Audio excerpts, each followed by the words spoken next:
आज हम भगवद गीता से एक श्लोक पढ़ेंगे। लेट्स सी क्या श्लोक आ रहा है भगवद गीता से। आज हमारे पास में chapter 9 the most confidential knowledge का श्लोक 31 एंड 32 आया है। तो मैं 31 को पढ़ती हूँ। इनके छोटे छोटे जो एक्सप्लेनेशन है उसको हम पढ़ लेते हैं, जिससे कि हम कवर कर पाएंगे, और अगर पूरा एक्सप्लेनेशन पढ़ने का मन करे तो पढ़ लेंगे। श्लोक 31। स्कीप्रां भवति धर्मात्मा सस्वच् शांतिं निगच्छति कौन्तेया प्रतिजनिः नामे भक्ता प्रणश्यति। He quickly becomes righteous and attains lasting peace. O son of Kunti, declare it boldly that my devotee never perishes. जो भी भगवान का भक्त होता है वो हमेशा सही रास्ते में चलने लग जाता है। वो उसको सुख और शांति की एक्सपीरियंस होने लग जाती है, और वो कभी भी पेरिश यानी कि वो नष्ट नहीं हो जाता। ठीक है, एक्सप्लेनेशन को देख लेते हैं। This should not be misunderstood. In the 7th chapter, the Lord says that one who is engaged in mischievous activities cannot become a devotee of the Lord. One who is not a devotee of the Lord has no good qualifications whatsoever. तो जो गलत कार्य करता है, गलत कार्यों में हमेशा बिजी रखता है खुद को, वो कभी भी भगवान का भक्त हो ही नहीं पाता है। और जो भगवान का भक्त नहीं होता है उसके अंदर गुड क्वालिटीज़ या क्वालिफिकेशंस नहीं होता है।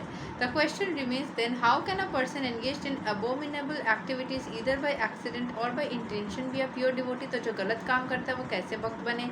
दिस क्वेश्चन में justly be raised. The miscreants, as stated in the 7th chapter, who never come to the devotional service of the Lord, has no good qualifications, as is stated in Srimad Bhagavatam. Generally, a devotee who is engaged in the 9 kinds of devotional activities is engaged in the process of cleansing the material contamination from the heart. तो जो 9 तरीके से जब भगवान के भक्ति करते हैं, कैसे? 9 तरीकों में से एक है कि श्रवणम, सुनना, भगवान के बारे में सुनना। एक है चैंटिंग करना, ठीक है। एक है भगवान को के चरण में दर्शन करते हुए चरण में अपना सारा जो है भक्ति डालना या चरण का सेवा करना। भगवान की ओवरऑल वर्शिप करना, भगवान के प्रति अपने जो प्रेम है या प्रार्थनाएं हैं वो सब बताना, भगवान के बारे में बाकी भक्तों के साथ में डिस्कशंस करना। ठीक है, मैं एक बार 9 तरीके एक साथ में बता देती हूँ। 1 सेकेंड, मैंने निकाला था उस दिन।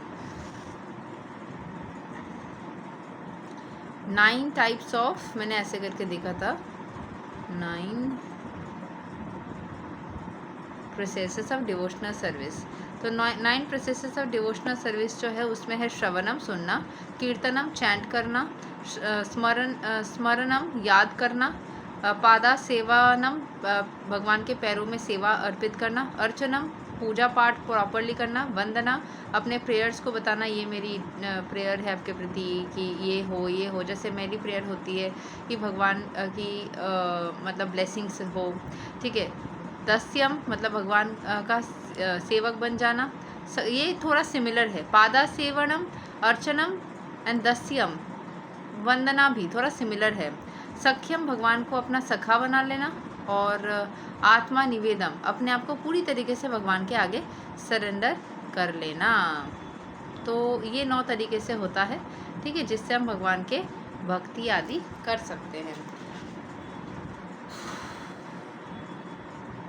इसको करते करते हमारे अंदर जो नेगेटिविटी है वो वॉश होती रहती है। जैसे किसी ने मुझे बोला था कि भगवान की भक्ति करना का मतलब क्या होता है, मैंने उसको ये बताया था कि जैसे कि वाटर फिल्टर होती है, जिससे आप कोई भी वाटर फिल्टर लगाते हो, एक्वागार्ड लगाते हो, उसमें क्या नेगेटिव जो भी कीटाणु है, वो जो नेगेटिव चीज़ें हैं पानी के अंदर, वो फिल्टर होकर आपको स्वच्छ पानी मिलता है। वैसे भगवान की भक्ति करते हो तो ज़िंदगी में सारे नेगेटिव चीज़ें भगवान के नाम में ही फिल्टर होकर आपके पास पॉजिटिव चीज़ें आती है, पॉजिटिव भावनाएं, पॉजिटिव सोच आपके मन में रहती है, आपके साथ भी सब पॉजिटिव होता है।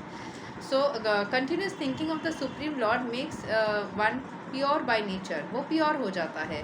According to the Vedas there is a certain regulation that if one falls down from his exalted position he has to undergo certain ritualistic processes to purify himself. Veda के हिसाब से अगर आपने गलती कर दी तो आपको प्यूरिफाई करना पड़ेगा खुद को।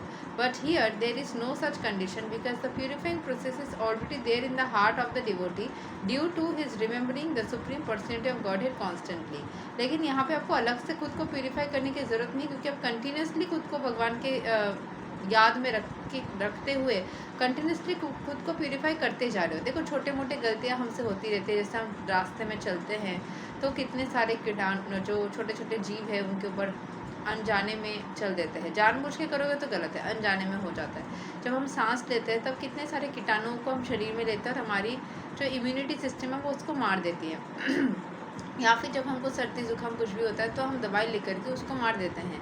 तो इन सब चीज़ों के ज़रिए हम जो जिसको बोलते हैं पंचसुना पाप, जो अलग अलग गृह में खाना पकाने दौरान या वृक्ष रोपण करने के दौरान, ऐसे चलते फिरते उठते बैठते क्लीनलीनेस करने के दौरान कितने सारे स्पाइडर को, मच्छर को, कितने कुछ को मार देते हैं ना। तो वो भी तो जीव है भगवान के बनाए हुए हैं, तो उसमें हमको पाप लगता है। लेकिन भगवान का नाम जाप करने से, तो महादेव का भी बुक है वहाँ पे भी मेंशन है, भगवान का नाम जाप करने से सब नेगेटिविटी से खुद को प्रोटेक्ट कर सकते हैं। तो ये कॉन्स्टेंटली आप भगवान का नाम ले रहे हो तो कॉन्स्टेंटली उनको याद करते हो, खुद को प्यूरिफाई कर रहे हो। Therefore the chanting of Hare Krishna Krishna Krishna Hare Hare, Hare Ram Ram Ram Hare Hare should be continued without stoppage. Continuously उसको आपको करना पड़ेगा। ऐसा नहीं कि मैं सुबह बैठी 10 मिनट पूजा कर लिया, 10 मिनट नाम जाप कर लिया, हो गया, या 16 माना मैंने सुबह बैठ के 2 घंटा कर लिया, हो गया। नहीं, ऐसा मत करो। वो तो करो ही, साथ साथ पूरा दिन भगवान का नाम लेते ही रहो continuously. This will protect a devotee from all accidental fall downs.